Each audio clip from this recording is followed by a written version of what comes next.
আপনারা জানেন সবুজ সাথী সাইকেল, আর সেই সাইকেল এই মুহূর্তে না আমাদের এ রাজ্যের তো সাইকেল, কিন্তু দেখা যাচ্ছে বাংলাদেশেও আজকে সেখানে হাটেও বিক্রি হচ্ছে। এখন ওপার বাংলায় বাংলার সবুজ সাথী সাইকেল, প্রশ্নটা খুব বড়। দেখুন মানে একটা সাইকেল, যে সাইকেল সরকার সেটা দেয় এবং যে সাইকেলের গুরুত্ব বা এই প্রকল্পের গুরুত্ব সম্বন্ধে আমরা প্রত্যেকে ওয়াকিবহাল, যেখানে দাঁড়িয়ে এই সাইকেল হয়তো একজন ছাত্র বা ছাত্রী যিনি পেলে পরে সত্যিই খুব সুবিধে হয়, হয়তো প্রকল্প নিয়ে কিছু বলার নেই, কিন্তু প্রশ্ন হচ্ছে প্রকল্পের বাইরে এই সাইকেল নিয়ে যখন বিতর্ক তৈরি হচ্ছে বা তাতে দুর্নীতির একটা গন্ধ সামনে আসছে, আমি বলছি না দুর্নীতি হচ্ছে, কিন্তু তারপরেও দুর্নীতির গন্ধটা স্পষ্ট হচ্ছে। কারণ যে ছবি আমরা এক্সক্লুসিভলি সিএনএ আপনাদেরকে জানাবো আর চেষ্টা করবো, আমরা দেখাচ্ছি, ইনফ্যাক্ট সেই ছবিটা আপনারা দেখতেই পাচ্ছেন, এই হচ্ছে সেই সাইকেলের ছবি আমরা দেখাচ্ছি। বাংলাদেশের হাটে কিন্তু এই সাইকেল বাংলাদেশের হাটে বিক্রি হচ্ছে এবং বিতর্কটা সেখানেই যখন দেখছেন একটা সরকারি স্ট্যাম্প মারা রয়েছে, বিশ্ব বাংলার লোগো। আপনারা দেখুন এতগুলো সাইকেল এবং যেটার গুরুত্ব সর্বাধিক।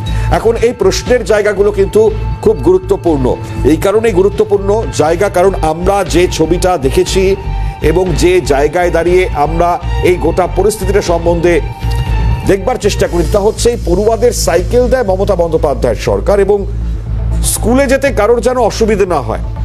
এবং এই জায়গায় দাঁড়িয়ে যখন এই প্রশ্নটা সব থেকে বড় জায়গা, তখন ঠিক এই পরিস্থিতিতে দাঁড়িয়ে আজকে এই প্রশ্নটা বড় প্রশ্নের জায়গায় উঠছে। কারণ আজকে যেখানে দাঁড়িয়ে এই সাইকেল পড়ুয়া যখন পাবেন, তখন মমতা বন্দ্যোপাধ্যায় সরকার যখন দিচ্ছেন, সেজন্য এই সাইকেল দেওয়ার উদ্যোগ ভালো উদ্যোগ অবশ্যই।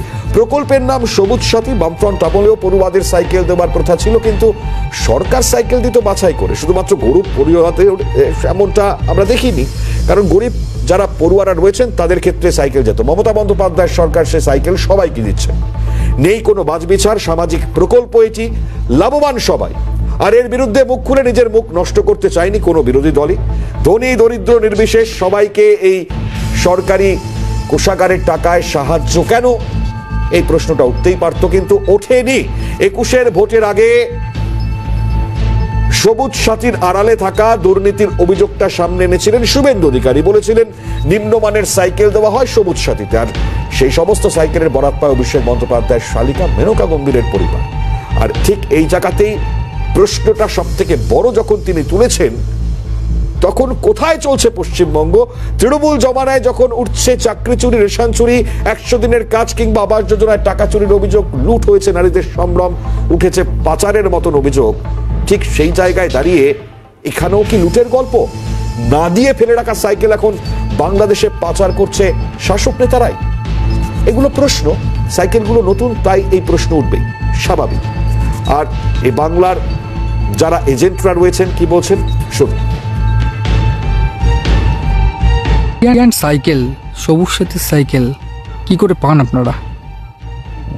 তো আমাদের বিভিন্ন জায়গায় লোকজন আছে, বিভিন্ন মাধ্যম দিয়ে, এজেন্টের মাধ্যমে আমরা কালেক্ট করি। বিভিন্ন স্কুল থেকেও আবার অনেক সময় চোরাই করে, ওইটাই মেন জিনিস আর কি। আবার অনেক সময় নতুন সাইকেল ডাইরেক্ট যেখান থেকে দেয় কর্তৃপক্ষের কাছ থেকে নতুন সাইকেল অনেক সময় মাধ্যমে আসে আর কি, যখন যেটা যেরকম হয়। কালেকশনটা মেন এভাবেই আসে। বাংলাদেশে কিভাবে যায়? এই তো আমাদের এখান থেকে আমরা বর্ডার পার করে দিই, এইখান পরেই আমাদের নদী, তারপরে বর্ডার পার করে দিই আমরা এখান থেকে। কার কাছে দেন ওখানে? ওদিকে বিভিন্ন রকমের লোকজন আছে, তাদের মাধ্যমেই ওরা আবার ওখান থেকে বিএসএফ ওদিকে, হ্যাঁ বিএসএফ, আমাদের এদিকে বিএসএফ, ওদিকে বিডিআর, যা যেখানে যেরকম দেওয়ার পাওনা করে মানুষগুলো নিয়ে যাই। কত টাকা করে পান আপনারা? কালেকশনটা বিভিন্ন রকমের হয় আর কি, যখন যেরকম সাপ্লাই হয় জিনিসপত্রের উপরে নির্ভর করে। 2000, 2500, 3000 এক একটা জিনিসের উপরে এক এক রকম হয়। তো ম্যাক্সিমাম দিনেই 2.5 থেকে 3-এর মধ্যেই যায় আর কি পার সাইকেলের। কি যায় সাইকেল ছাড়া? সাইকেলই মেনটা যায়, এমনি তো সব কিছুই এখান থেকে যায়, তার মধ্যে সাইকেলটাই বেশি যায়। আর সাইকেলের সংক্রান্ত যে সমস্ত জিনিসপত্র সব কিছুই। সাইকেল কি রেডি সাইকেল যায় নাকি সাইকেলের সাইকেলও যায়, ম্যাক্সিমামটাই রেডি যায়। আবার অনেক সময় সাইকেলের মালপত্র এগুলো নিয়েও যায়, গিয়ে ওরা আবার ওইদিকে আবার রেডি করে নেয়। বর্ডার যেমন পরিস্থিতি থাকে সেই অনুযায়ী জিনিসপত্র দেয়। এই হচ্ছে এক্সক্লুসিভ ছবি, এই হচ্ছে ভারতের এজেন্টের বক্তব্য। দুর্নীতির গন্ধ কোথা থেকে আসছে বুঝতেই পারছেন। আমি আবারও বলছি, দুর্নীতি হয়েছে আমরা বলছি না, কিন্তু দুর্নীতির গন্ধটা শোকা যাচ্ছে, তাই এর তদন্ত হওয়া প্রয়োজন। চলুন রাজনৈতিক নেতৃত্বকে কি বলছেন শুরুতেই শোনাবো দিলীপ ঘোষের মন্তব্য। দিলীপ ঘোষ কি বলছেন শোনা যাক। গরু, কয়লা, চাল, ডাল থেকে আরম্ভ করে সার, কাপড় চোপড় সবই বাংলাদেশে আমরা পাঠাই। কিছু বৈধভাবে যায়, কিছু অবৈধভাবে যায়। কিন্তু বাংলাদেশে সাইকেল যাবে এটা ভাবিনি। আমার মনে হয় এই সাইকেলের কোয়ালিটি এত খারাপ, এখানে বিক্রি করতে হলে বাজারে বিক্রি হচ্ছে না। আমি স্কুলের বাচ্চাদের দেখেছি সাইকেলকে সাইকেল ভ্যানে করে নিয়ে যেতে, তার পার্টস নেই, ওজন ধরে বিক্রি হয়েছে কাবাডির কাছে। আজকে সেই সাইকেল বাংলাদেশে বিক্রি হচ্ছে, কারণ পশ্চিমবাংলায় বা ভারতবর্ষে সেই সাইকেল কেউ কিনছেও না, কেউ নিচ্ছেও না।